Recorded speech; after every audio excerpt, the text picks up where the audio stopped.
Hi, welcome back to the channel. So this week, Secretary Marco Rubio made a post saying the U.S. will begin revoking visas of Chinese students, including those with connections to the Chinese Communist Party or studying in critical fields. This has created some buzz. A lot of people are like, "Why are we picking on Chinese students? Right. What's the deal?" So I watched this video that Kaizen put out as a response to that particular post, and I thought it was really interesting, so I wanted Kyle to see it. Okay. All right, here we go. Yeah. The Trump administration just announced that they will aggressively revoke visas for Chinese students. Now, if you're like me, when you heard this headline, you wondered, what is going on here? Did Trump just wake up one day and decide he hates Chinese students? Well, the 61-word official announcement from the Secretary of State wasn't helpful. Much of the media wasn't helpful either. New York Times lists all of the arguments against Trump's action, but none of the arguments for it. So why is Trump doing this? Well, here's what I found. In 2017, China passed the National Intelligence Law. It states any organization or citizen shall support, assist, and cooperate with the state intelligence work in accordance with the law. This means that any Chinese citizen, including one doing research at American universities, can be forced to give information to the Chinese government. Now, you might be wondering, does anything like this actually happen? Check this out. In 2019, a Chinese medical student at a Harvard-affiliated medical center was arrested for attempting to smuggle 21 vials of biological research to China. In 2021, the former chair of Harvard's chemistry department was arrested for lying about his involvement with China's 1,000 Talents Plan and failing to report income received from Chinese institutions. In the early 2000s, a Chinese PhD student at Duke accessed a lab working on invisibility cloak technology. And then he reproduced a near identical version in China. No. And now he's a... So he accessed a lab that was working on invisibility cloaking.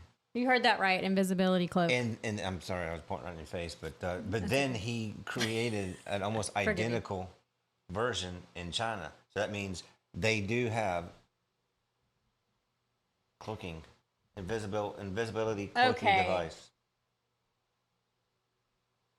Rewind that. Listen to what he says.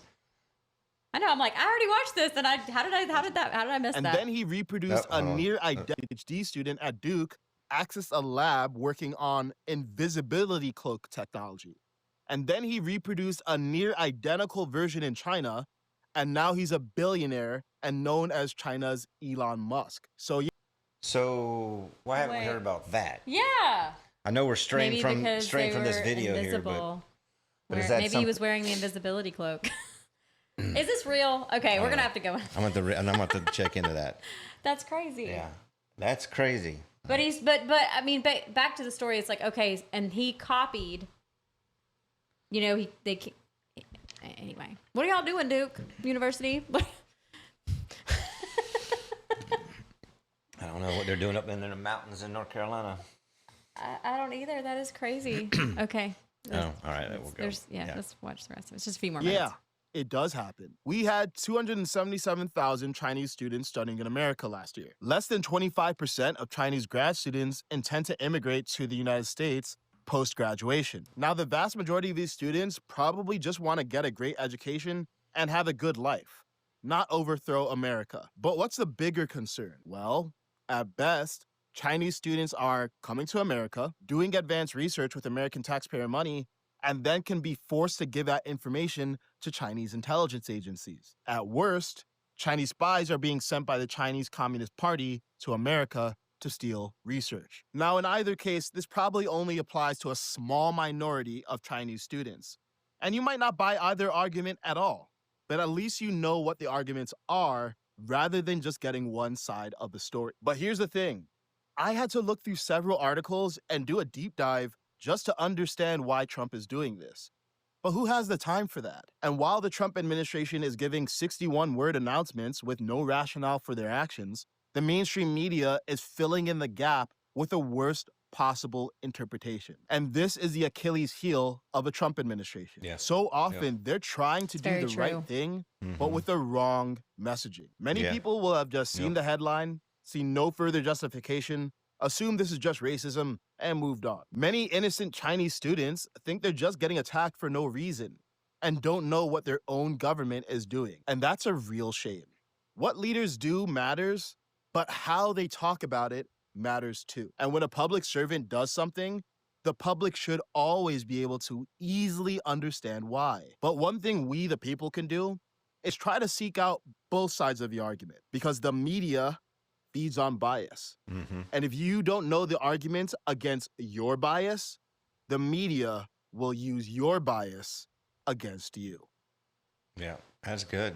I know. I really love That's his. That's a yeah. good one. Yeah. He's really good. And he has a Substack too. I think it's nuanced, but we'll put a link in the description for if you want to, go and look at his Substack and his X account or whatever. Yeah, that's because he pretty does good. videos a lot, and I like his stance. He seems very balanced and fair, and he's wants to know the truth, and That's good. it's hard to find these days. Yeah, it's true. But he makes some valid points there. Yeah. That is one downfall about the Trump administration is that they tend to announce things, but you don't really know why or what's going on. Right. So it's really unfortunate. And so I think it was really good that he did this video, because I could see how someone just looking at this at face value could say, why are they picking on Chinese students? That's very strange to single them out. But I had no idea that this was going on. I had no idea that this has been going on for as long as it has, and that not only did the Chinese government pass this law, but we've actually, like he was saying, we've actually have proof that this has been happening. It's already been going on. So it's not even like, well, we just want to make sure it doesn't happen, or we're trying to prevent something. It's like, no, this has happened, and people have gotten away with it. And so we can't continue to allow that. Right. Well, So I don't know. I knew the Chinese were stealing U.S. secrets, not secrets, but technology. Yeah. But I was thinking more on the line of, okay, someone here, Like hacking or someone here developed something and then decides they want it built or produced. They send it to China, and so I was thinking, Like a copyright they're infringement copying type thing. stuff over there in China because they're building it. Then but Right, 'cause they're I hadn't manufacturing really, it. right, because of manufacturing. I never really thought about them actually sending students or forcing students to do things. But it does make sense. If you're a Chinese student, a young student over here, your family's back home. All they have to do is say, if you don't do what I tell you, We're going to hurt your family. we're gonna hurt your family. Well, or they and could the be funding their school. They could be They could be. I mean, I'm not saying that they're not qualifying. It could be both ways. Yeah, it they could could be that funding and threatening harm. both. They could- because it's a that's communist true. country. Yeah. They could do whatever they want That's right. to the people. And we would never know. Right. What would be family really just disappear. interesting would be a student who, I don't know if they could come forward, but that would be. See, and I don't think they would, and unless it was someone who had no ties to China, Or someone who because they wouldn't want to speak and came out. here. Yeah, they wouldn't want to speak out, especially if they had family back home, because they would know that if they too dangerous. Yeah, it's too dangerous for their family. Their Too family risky. would be unalived or disappeared. And we would probably never hear about it. Nope. But anyway, I just thought that was a good video. I really liked Yeah. that he did his due diligence there, and that he showed his receipts on the screen, and that and so I thought you might would. Yeah, I like that. That was a good video. I haven't really been getting on X much at all. I know you do a lot. I do. I've taken a break though, because there's just so much propaganda and stuff out there that's just so much just negative. I feel like, yes, there's things that are happening, there's things that are true, but it's like, I don't want to sit there and flood my brain with all this negativity all the time. So I've kind of taken a break from it. And I've been reading more. I do like Substack. I haven't published anything on there, so I like to just go on there and read things. I don't think you've checked into that. I haven't really been doing much of anything. Work's just been I've been so busy at work, and Yeah, I know we haven't really made a video in a while, and Yeah. so I've been we wanted to hop wanting to on is- here and do something. we keep talking about let's do a video, and it's just come home from work. It's late and tired, and just want to kind of sit and relax. So it's been a while since we've done a video, but So if you're still watching this, thank you. yeah, thank you. And if you have watched before, or you're a follower, or you are a subscriber, we really appreciate you. We thank you for, following along with us as we're learning this. Yeah.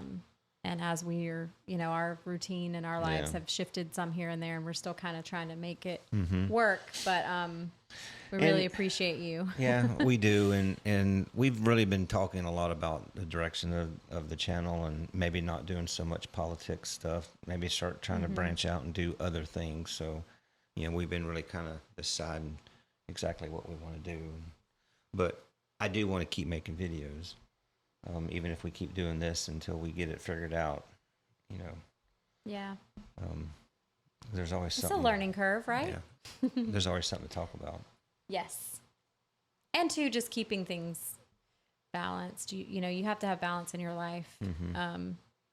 And yes, things that are going on in our country and politics, they're important, but there's other things that are equally, if not more important. And so I think keeping your focus on that, your family, your health, your faith, and just kind of keeping things balanced and keeping things in check, and not letting fear and worry and stress cloud your judgment and cloud your priorities. And that seems to be harder and harder to do these days. Yeah, I think so. I think some of it, we enjoy, politics and stuff, but when it gets a little too heavy, it's like, I think can just take a toll. So, you're wanting to have a positive message to put out there for people. And I think that's kind of what I would like to incorporate more in our channel. So yeah, we'll see where it goes. Yep. Yeah, we will. But thanks for watching this one, and we'll see you on the next one. All right. Thank y'all.